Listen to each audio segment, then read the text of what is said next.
हरे कृष्णा। ओम नमः शिवाय। आप सभी भक्तों का दिल से स्वागत है हमारे चैनल में। आपके ऊपर भगवान लक्ष्मी नारायण की कृपा सदा सर्वदा बनी रहे। आज आप सुनेंगे माघ मास में भगवान श्री कृष्ण की सच्ची भक्त सखुबाई की कथा। लोगों का अक्सर भ्रम होता है कि भगवान का भजन तो केवल संत या साधु बनकर ही किया जा सकता है, घर का त्याग कर कर किया जा सकता है। लेकिन ऐसा नहीं है। बड़े बड़े चक्रवर्ती सम्राट भी काफी महान संत हुए। और ये नहीं सोचना चाहिए कि हम गृहस्थ हैं तो फिर भला हम भगवान को कैसे प्राप्त कर सकते हैं। आप तो केवल प्रभु के हो जाइए और अपने मन वचन कर्म से उनको अपना स्वामी मान लीजिए। फिर आप देखिएगा कि उनके जैसा प्यार करने वाला और कोई भी नहीं है। और अगर आपको सखुबाई की कथा अच्छी लगे तो वीडियो को लाइक जरूर कीजिएगा और कमेंट बॉक्स में जय श्री कृष्णा राधे राधे जरूर लिखिएगा। महाराष्ट्र के गांव में एक ब्राह्मण रहा करते थे। उनके परिवार में केवल 4 लोग थे। वह ब्राह्मण, उनकी पत्नी ब्राह्मणी, उनका पुत्र और उनकी पुत्र वधू। उनकी पुत्र वधू बड़ी साध्वी और भक्ता थी जिनका नाम था सखुबाई। और बचपन से ही वे संत महात्माओं का संग करके लगातार श्री कृष्ण के चिंतन में लीन रहा करती।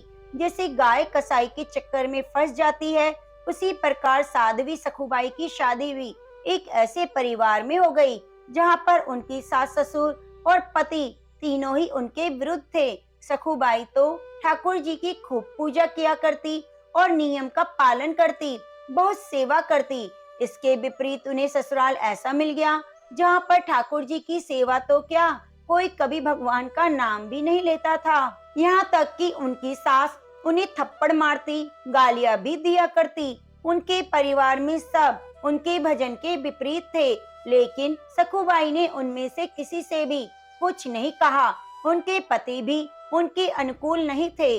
कुल मिलाकर सखुबाई को उनके ससुराल में बहुत कष्ट मिला, लेकिन वह एक पल के लिए भी भगवान को नहीं भूली। ससुराल में सब कुछ विपरीत मिलने के बाद भी उन्होंने कभी उन तीनों से द्वेष नहीं किया।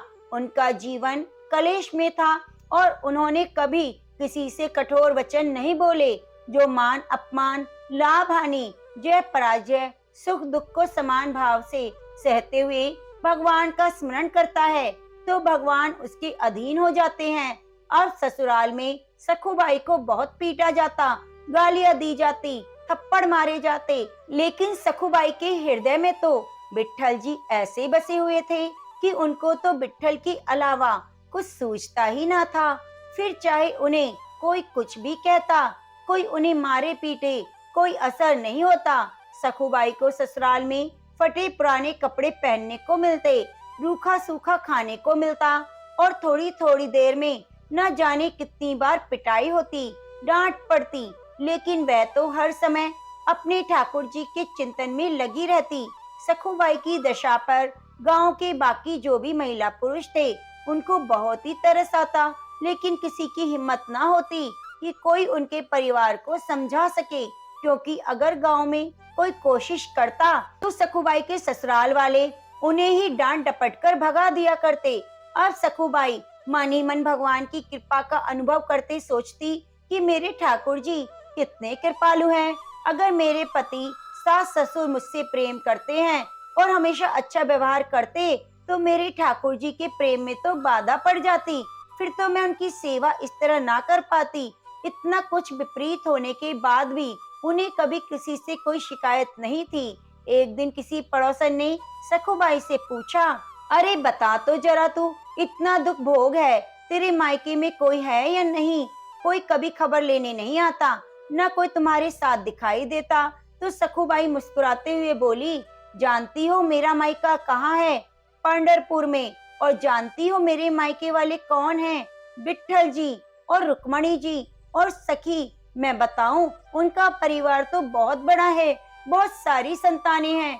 मुझे लगता है वो असंख्य संतानों की व्यवस्था में मुझे भूल गए हैं, इसलिए मुझ गरीब की खोज खबर लेने वो नहीं आ पा रहे।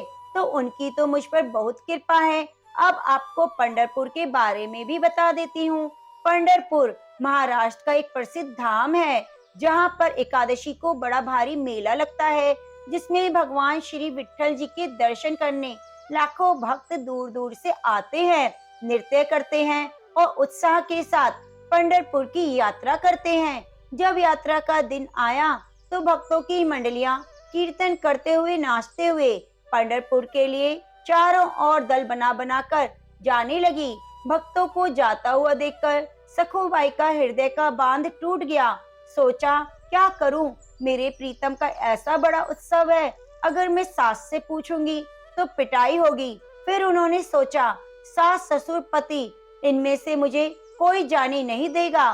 सखुबाई को पानी भरने के लिए रोज कृष्णा नदी में जाना होता था। उन्होंने घड़ा लिया और कृष्णा नदी में जल भरने के बहाने घर से निकल गई। अब प्रेमी भक्तों के संकीर्तन दल को देखकर सखु के हृदय में प्रेम उमड़ पड़ा। पंढरपुर जाने की इच्छा उनके मन में इतनी तीव्र हो गई कि उन्होंने पानी भरने वाला घड़ा वहीं रखा और वे भक्तों की मंडली में चली गई। सारी सुध-बुध भूल गई। मेरे ससुराल वाले मेरे साथ जाने क्या क्या व्यवहार करेंगे। उन्हें तो बस एक ही बात का स्मरण था कि अपने विट्ठल जी के दर्शन। अब वह जा रही थी तो उनकी एक पड़ोसन ने उन्हें मंडली में जाते हुए देख लिया और तुरंत दौड़कर उनकी सास को बता दिया, आपकी बहू तो संतों की मंडली के साथ भाग गई है। अब सास और पति ने बड़े बड़े डंडे निकाले और उन्होंने सखु को रोकने के लिए दौड़ लगाई। उन्होंने देखा सखुबाई अपने प्रीतम के दर्शन करने के लिए बहुत इच्छुक थी और भक्तों के बीच में भागवत प्रेम में उन्मत्त हो रही थी। वह तो बस विट्ठल को याद करते हुए, नृत्य करते हुए, भजन कीर्तन करते हुए झूमती गाती जा रही थी। न उन्हें अपने केशों का ध्यान था, न अपने वस्त्रों का। जब उन्हें इस तरह जाते हुए उनकी सास और पति ने देखा तो वे सब उनके बाल पकड़कर घसीटकर उन्हें मंडली से बाहर लेकर आए और वहीं उन्हें डंडे से मारना शुरू कर दिया। फिर घर ले जाकर उन्होंने सखुबाई की खूब पिटाई की और सखुबाई रोते पीटते केवल विट्ठल विट्ठल, कृष्ण कृष्ण कहती रही। इसके अलावा उन्होंने एक भी शब्द अपने मुंह से नहीं निकाला। बुरी तरह पीटते रहने के बाद भी सास ने कहा, यह तो मामूली मार है, इससे ये मानने वाली नहीं। इसे ऐसा मारो कि ये चलने के लायक ना रहे, वरना यहाँ से फिर भाग जाएगी, पंढरपुर की यात्रा करेगी। अभी तो और 2 सप्ताह हैं। पंढरपुर की यात्रा में इसको पकड़कर चढ़कर खंबे से बांधो और 2 सप्ताह तक न रोटी न पानी और रोज इसकी पिटाई करो, तभी ये मानेगी। सास की आज्ञा पाकर सखुबाई को उनके पति और ससुर ने खंबे से बांध दिया। खूब पिटाई की, भोजन पानी देना सब बंद कर दिया। अब सखुबाई के हृदय में यह दुख नहीं था, यह मलाल नहीं था कि उन्हें बांध दिया गया, मारा गया, गाली दी गई। अगर उनके हृदय में पीड़ा थी तो सिर्फ एक पीड़ा थी कि कृष्ण अपने भक्तों के बीच में मुझे कितना सुख मिल रहा था। पहली बार जीवन में भक्त मंडली में मुझे नाचने का अवसर मिला। मैं आपके दर्शन के लिए जा रही थी। ठाकुर जी, मेरा सामर्थ्य नहीं, मैं इस जन्म में नरक से निकल सकूं। करुणा निधान, हे ठाकुर जी, क्या ऐसा नहीं हो सकता कि मैं जन्म में आपके दर्शन कर पाऊं, कि मैं आपके मंदिर आकर आपके भक्तों के बीच में नाच सकूं। सखुबाई ठाकुर जी को याद करते करते आंसू बहाती जा रही थी और कहती जा रही थी, हे कृष्ण, ऐसा कुछ उपाय तो करो कि मैं आपके दर्शन कर सकूं। मैं बहुत पतित हूँ, दीन हूँ और अधम हूँ, मेरा सामर्थ्य नहीं। हे प्रभु, मैं आप तक कैसे पहुँचूं? हे प्रभु, कृपा करो। कितना सुंदर अवसर मिला था। भक्तों की मंडलियां जा रही थी। आपके दर्शन करने के लिए बार बार अवसर नहीं आएगा। अब तो नाथ कृपा करो, मुझे आपके दर्शन करने हैं। ठाकुर जी, अगर आप कृपा करोगे तभी दर्शन हो पाएंगे, वरना मेरा तो सामर्थ्य नहीं कि मैं चंगुल से छूट सकूं। सखुबाई मन ही मन ठाकुर जी को याद कर रही थी, चिंतन कर रही थी। और जब भक्त, और वो भी सच्चा भक्त, किसी पीड़ा में हो, तकलीफ में हो, तो ठाकुर जी को भला चैन कैसे मिल सकता है। अब इधर रुक्मणी जी ने देखा कि प्रभु के चेहरे पर तो उदासी और बड़ी चिंता है। उनका चेहरा सोच में डूबा हुआ है। उन्होंने ठाकुर जी से पूछा, नाथ, आप चिंता में क्यों हैं? आपका कोई भक्त कष्ट में है भगवान ने कहा, हाँ, ऐसी भक्त जिसको बहुत पीटा जा रहा है, कलेश दिया जा रहा है, बहुत परेशान किया जा रहा है, वे मेरी भक्त मुझसे मिलना चाहती है, लेकिन उसको बांध दिया गया है। रुक्मणी जी, आपको थोड़े दिन के लिए हमसे विरह सहना पड़ेगा, क्योंकि हमें अब कुछ दिन वहां रहना पड़ेगा। अभी बात बनेगी। रुक्मणी जी से ऐसा कहकर ठाकुर जी तुरंत सखुबाई के पास गए और वहां उन्होंने देखा कि एक खंबे से मोटी मोटी रस्सियों से जकड़कर उन्हें बांधा गया है। उनकी हालत बड़ी दयनीय हो रखी थी। ना भोजन दिया गया, ना पानी दिया गया, सिर्फ गालियां और पिटाई दी जा रही थी। सखुबाई की आंखों से लगातार आंसू बह रहे थे। गालों पर सिर्फ आंसू के निशान थे। बाल बिखरे हुए, कपड़े मैले थे और इस हाल में ही प्रभु के ध्यान में निमग्न थी। तब ठाकुर जी ने बहुत सुंदर नवेली एक दुल्हन का रूप बनाया और आकर बोले, सखुबाई, मैंने सुना है तुम पंढरपुर जाना चाहती हो, चलोगी मेरे साथ पंढरपुर? पंढरपुर का नाम सुनते ही सखुबाई ने तुरंत आंखें खोली और कहा, सखी, मुझ पापिन के भाग्य में ऐसा कहाँ कि मैं भक्त मंडली के साथ पंढरपुर जाऊं। तुम देख रही हो मेरी हालत, स्त्री रूप। ठाकुर जी ने कहा, सखुबाई, तुम जानती नहीं, मैं तो लेकिन तुम्हें बहुत अच्छे से जानती हूँ। तुम तो मेरी बहुत बड़ी सखी हो। अच्छा, अब उदास मत हो। मैं जिसकी सखी होती हूँ न उसको कभी उदास देखती। चलो तुम मेरे साथ, मैं तुम्हारी रस्सी खोल देती हूँ और तुम भाग जाओ मंडली के साथ।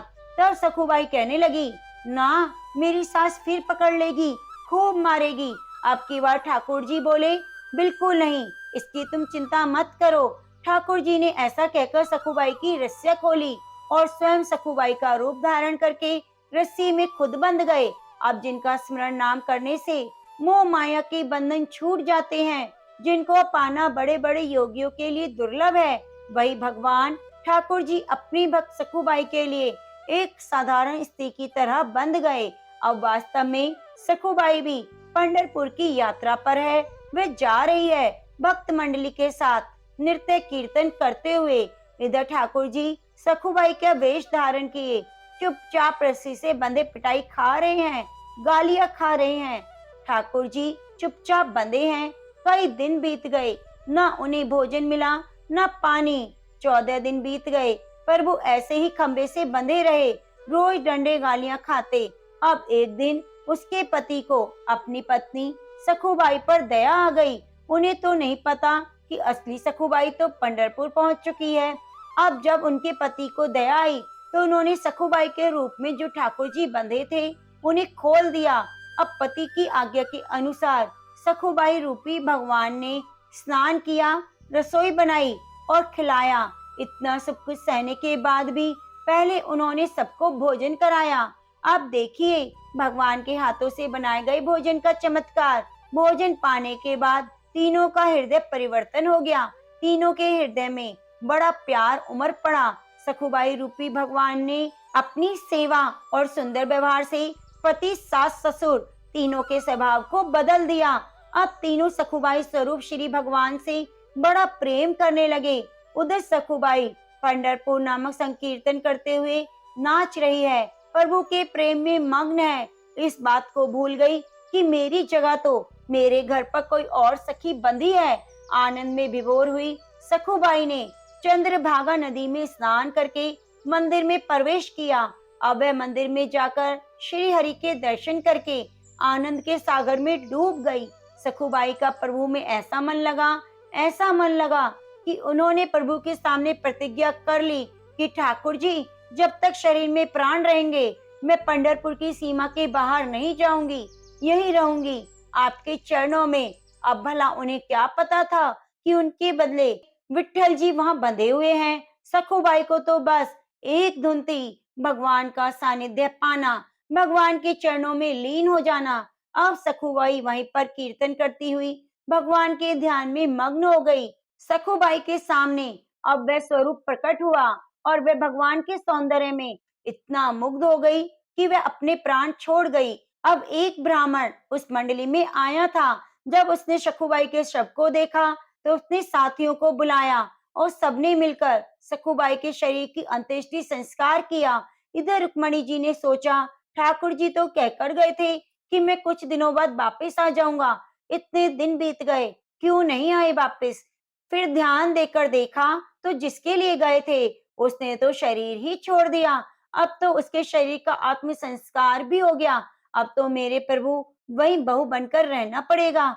ये सोचकर रुक्मणी जी चिंता में डूब गई। अब रुक्मणी जी शमशान घाट पहुंची। वहां उन्होंने सखुबाई की राख हड्डी इकट्ठी की और प्रेम दृष्टि से देखा तो सखुबाई जीवित हो गई। सखुबाई को ऐसा लगा मानो वह गहरी नींद से जागी हो।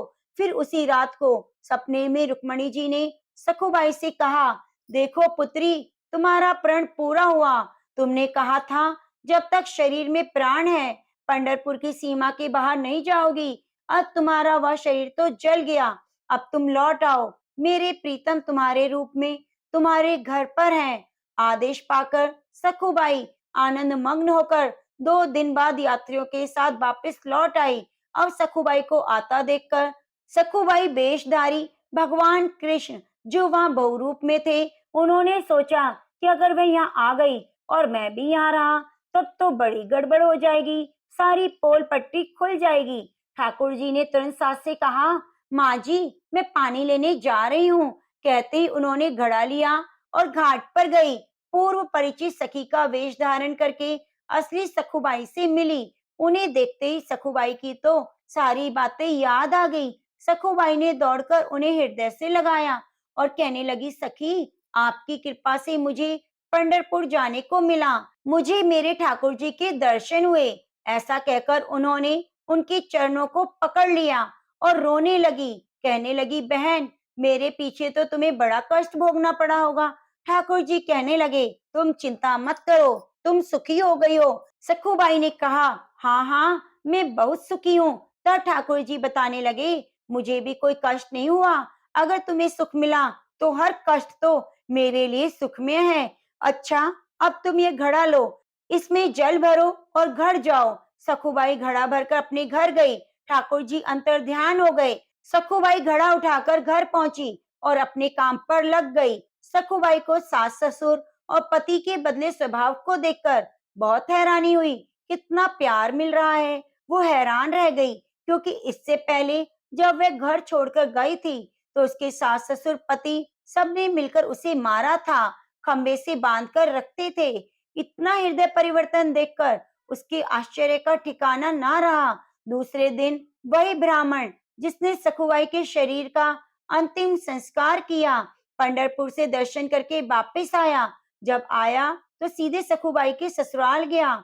वहां जाकर कहने कि मैं आपको एक खबर देने आया हूँ। आपकी बहू पंढरपुर गई, जहाँ ठाकुर जी के दर्शन करते हुए उसके प्राण निकल गए। फिर हम सब ने उसके शरीर का अंतिम संस्कार कर दिया। ये बात सुनकर परिवार वाले कहने लगे, अरे कैसी बातें कर रहे हो? ब्राह्मण देवता, हमारी बहू तो घर पर है, काम कर रही है। जब ब्राह्मण देवता को विश्वास नहीं हुआ तो सासू ने आवाज लगाई। आवाज सुनते ही सखुबाई सामने आई। उन्हें सामने देखकर ब्राह्मण के तो होश उड़ गए। आखिर ब्राह्मण के बहुत कहने पर भी उन्होंने सखुबाई को अपने पास बुलाकर पूछा, अच्छा एक बात बताओ, हमने तो तुम्हें बांध कर रखा था, लेकिन ये ब्राह्मण देवता कह रहे हैं तुम पंढरपुर गई और वहां पर मर गई। ये कैसे हो सकता है? बताओ क्या सच है? तब सखुबाई ने कहा, यह जो कह रहे हैं वे बिल्कुल सच कह रहे हैं। जिस समय आपने मुझे बांध कर रखा उस समय कोई नवयुवती स्त्री आई। उसने मेरी सहायता के लिए मुझे खोल दिया। तब मैं भक्त मंडली के साथ पंढरपुर गई। मेरे बदले वह यहाँ पर बंधी रही। उसने वहां मुझे भेज दिया। यहाँ पर सब प्रतिकूल व्यवहार सहती रही और मारपीट सहती रही। वहां एक दिन मैं बेहोश हो गई। बाद में मुझे पता चला मैं मर गई। फिर मेरे शरीर को जलाया गया, पर रुक्मणी जी ने मुझे फिर से जिंदा कर दिया और वापस भेज दिया। जब मैं नदी के पास आई तो वह युवती मुझे मिली जिसे मुझे खोला था और वो मुझे घड़ा देकर चली गई। आप लोग जानते हैं वह युवती कौन थी? तो सास ससुर पति कहने लगे, नहीं हमें नहीं पता। सखुबाई ने कहा, जब वो चली गई तब मुझे पता चला कि वो विट्ठल जी थे। आप लोगों का बड़ा सौभाग्य है कि आपको मेरे इष्ट देवता के दर्शन हुए। ऐसा सुनते ही सखुबाई के सास ससुर और पति ने उसके चरण पकड़ लिए और कहने लगे, हमने तुझे पहचाना नहीं, हमारे घर में ही परम भक्त साध्वी रहती है जिसके अधीन श्री भगवान है। हमने तुम्हें बहुत सताया, कष्ट दिया, हम पर कृपा करो। संत सखुबाई ने सास ससुर और पति को भक्ति का उपदेश दिया। अब तीनों भजन परायण होकर सखुबाई की कृपा से भगवत धाम को प्राप्त हुए। इसलिए भक्त अगर सच्ची भक्ति से आगे बढ़े तो जीवन में चाहे कितनी परेशानियां हो, कितने कष्ट हो, उसे भगवत प्राप्ति जरूर होती है। क्योंकि जब जब भगवान हमारे जीवन में कष्टों को भेजते हैं तो समझ लेना चाहिए कि अब उनकी कृपा दृष्टि होने वाली है। जब जब प्रतिकूलता किसी भक्त के जीवन में आए तो भगवान का ऐसा अवतार हुआ है जो ना तो पुराणों में लिखा है, न शास्त्रों में। हरि हमें हर क्षण देख रहे हैं, इसलिए कभी निराश नहीं होना चाहिए। चाहे जीवन में कितने ही दुख और कलेश हो तो प्रेम से बोलिए, विठ्ठल नाथ की जय हो, जय सखुबाई।